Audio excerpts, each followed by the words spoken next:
Tumezungumzia sana masuala ya mashua na meli. Unajua kwamba kama magari tu yanavyofanyiwa ukaguzi na pia kurekebishwa, basi meli ni vivyo hivyo, lazima zirekebishwe. Kwa hivyo mamlaka ya bandari KMA inasema kwamba ni lazima meli zote zinazofika nchini zipate kufanyiwa ukaguzi kabla ya kuondoka, na ukaguzi huu unafanywa na inspekta kutoka mamlaka hiyo, ambaye anasema yeye huzingatia usalama wa mabaharia na hata kuhakikisha kwamba meli zote hazichafui bahari, kwa mfano kumwaga mafuta.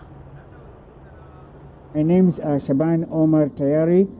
I'm a marine engineer by profession, and I work for Kenya Maritime Authority as Port State Control Inspector.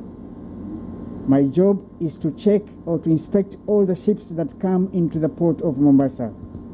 And once the ship has arrived in the port and is secured alongside the quay, I go there to do the Port State Control inspection. I first check the outside of the ship.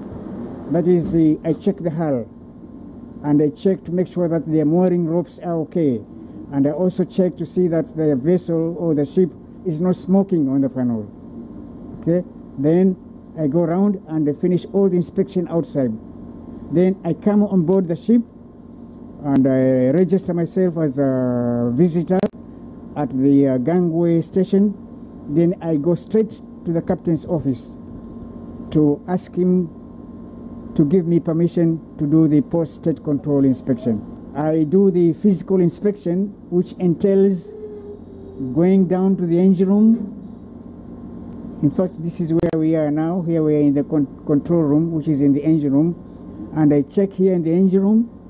Then key things that I check in the engine room, it is most importantly is to see if there's any leaks, if there's any water coming into the ship. So I go down to right to the bottom of the ship and check the bilges, the bilge wells they are called, in other words, to see if there's any oil and water. Yeah? That is very important, because that, if they have that, then you get pollution, because that will be pumped out and you pollute our environment. You put oil in the sea, which is not allowed. On the bridge, I check to make sure that the navigation systems, which is very important, that is the radars, the SAT, the steering wheel. If I find that the ship is not complying with the requirements of the inspection, we detain the ship.